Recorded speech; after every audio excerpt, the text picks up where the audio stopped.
Hey everyone, and welcome back to the English Leap podcast, your favorite English podcast for learning English through slow, real-life conversations that help you speak naturally and think clearly. I'm Erin. And I'm Evan. And today, this episode, it's not just about English. It's about life. It's about that invisible wall we all build around ourselves, the one we call our comfort zone. Let's be honest. Most of us are waiting to finally lose the weight, to start over, to speak English fluently, to change, but not taking the first step. Exactly. And here's the truth nobody likes to say out loud. Your comfort zone is the prison where your potential goes to sleep. Whew. I felt that. Because this is a much-needed episode. If you've ever said, someday, or felt stuck, then maybe it's not motivation you need.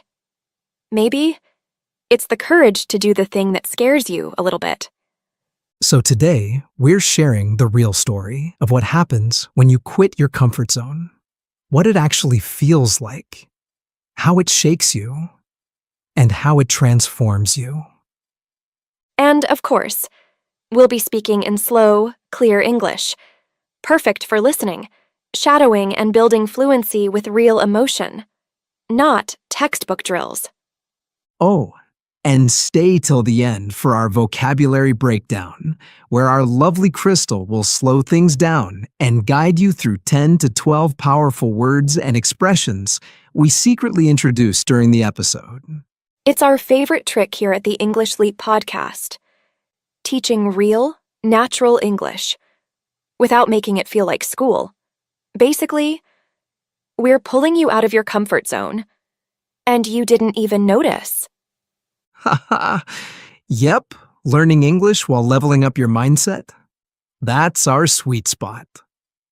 So if you're ready to stop making excuses, speak English with confidence, and finally do that thing you've been putting off for way too long. Grab your headphones, take a breath.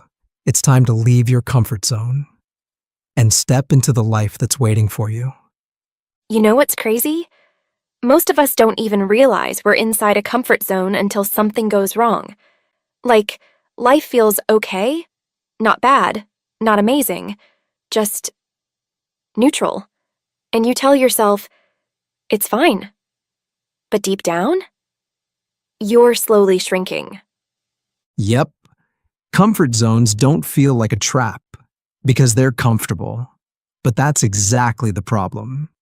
We stay in jobs we don't like, relationships that don't grow, routines that don't challenge us, all because we don't want to feel discomfort.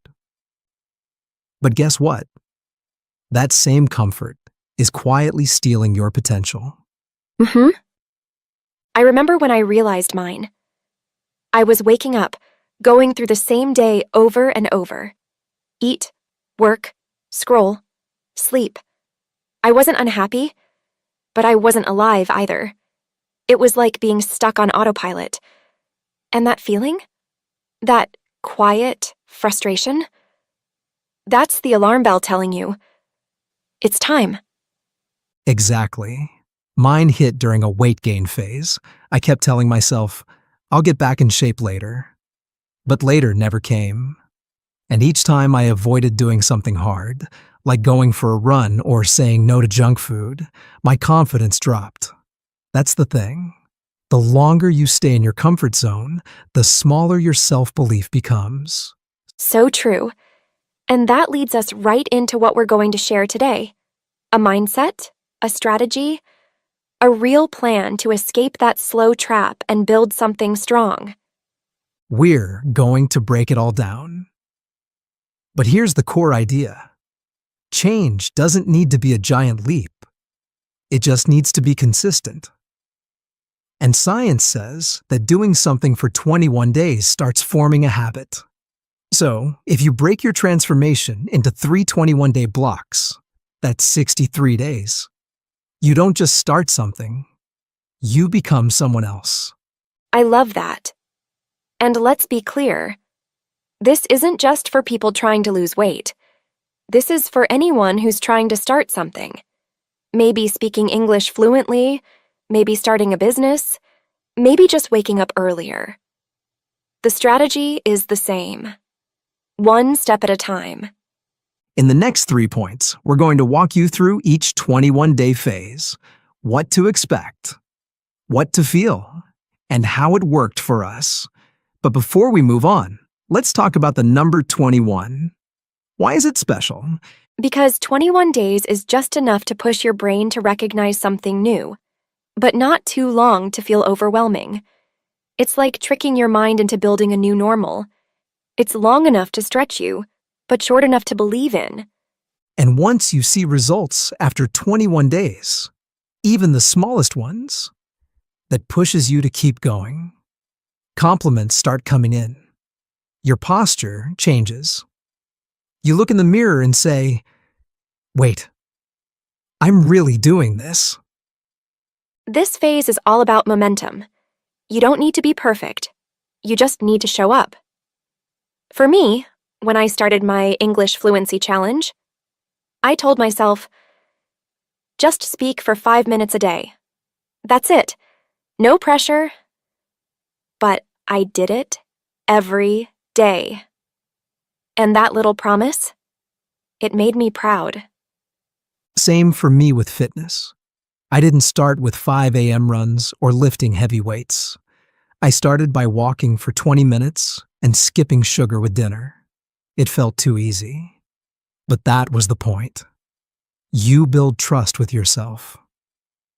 And when you keep those small promises, your brain goes, maybe we can do this. But let's not sugarcoat it. The first week feels weird. You question everything. Why am I doing this? Who am I trying to be? But if you push through that, just that early resistance, you'll notice a shift by week 2. By day 15, I remember feeling lighter, not just in body, but in energy. People hadn't noticed yet, but I did. And that was enough, because I started believing I could make real change. Exactly. This stage is less about results and more about identity. You're proving to yourself that you're not someone who quits anymore. And that wraps up the first 21.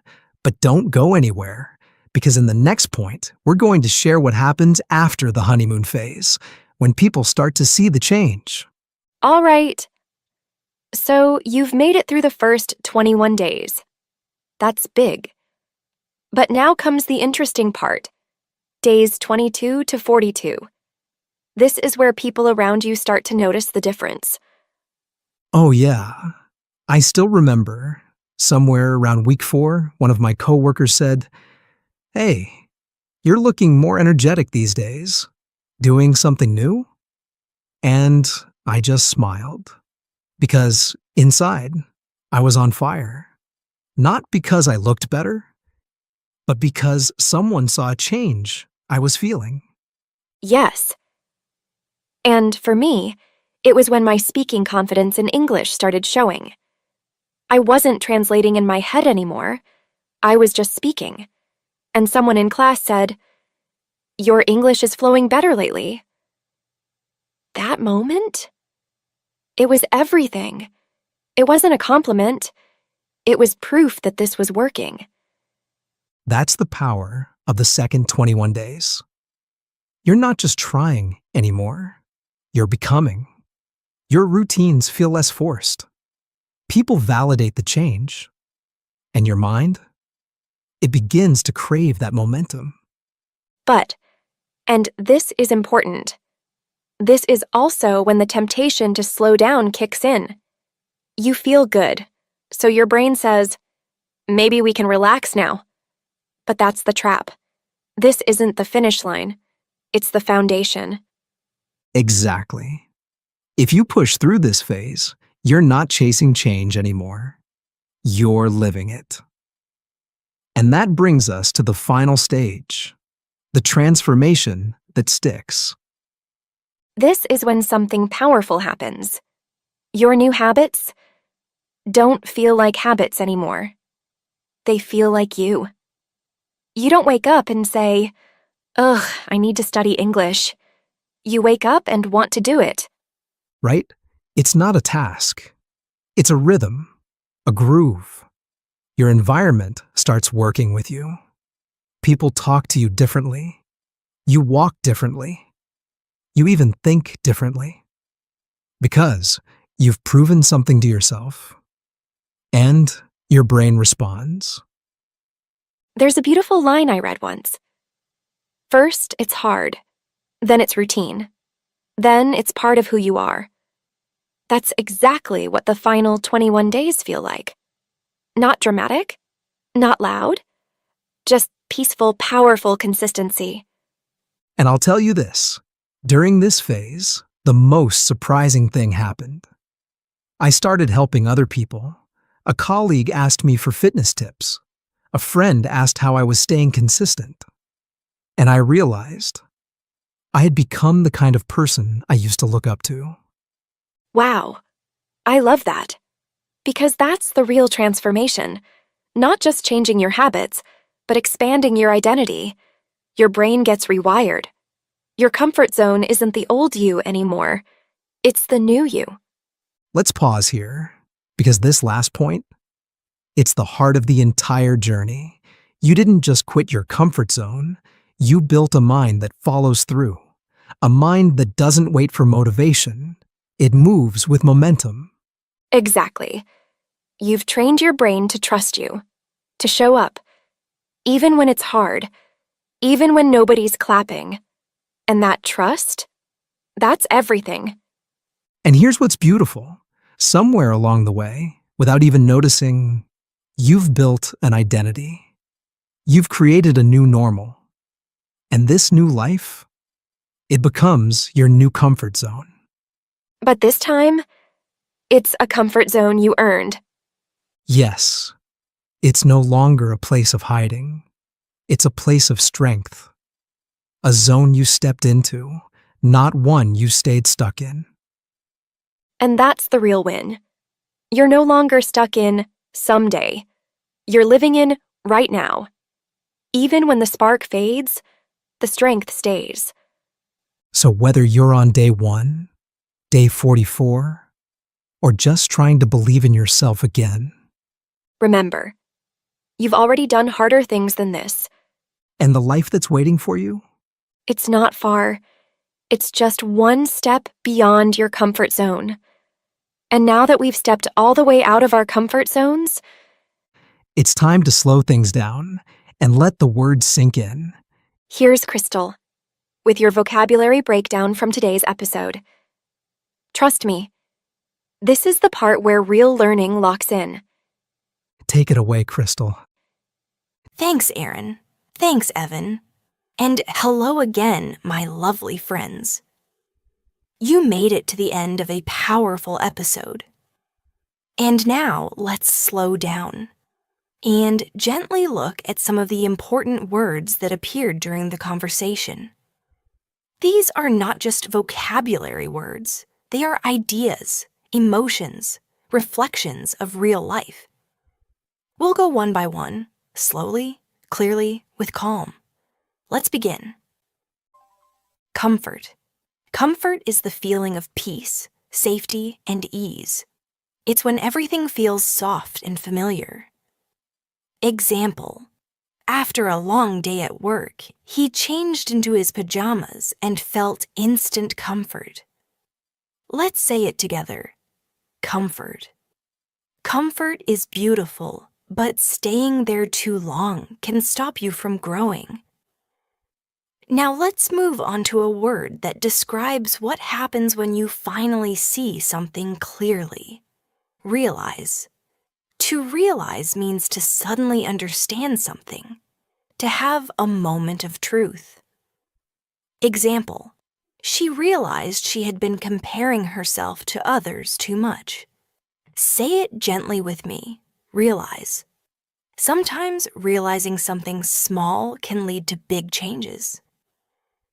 Let's take another step into the calm middle space of things. Neutral. Neutral means not taking a side. not strong or weak, not yes or no, just balanced. Example, he stayed neutral during the family argument to avoid conflict. Whisper it softly. Neutral. Sometimes staying neutral gives you space to think clearly. Now here's a word that speaks to your power, even if you haven't used it yet. Potential. Potential means what you can become, your hidden strength or talent. Example, the teacher saw potential in the quiet boy who loved to draw. Let's say it together. Potential. You don't have to show it today, just know it's there. Let's go deeper into what happens when your potential turns into change. Transformation. Transformation is a deep, powerful change, a new version of you. Example, after spending a year abroad, she went through a real transformation. Say it slowly. Transformation. Change isn't instant, but it's always possible. Now, let's talk about how you plan for that transformation. Strategy.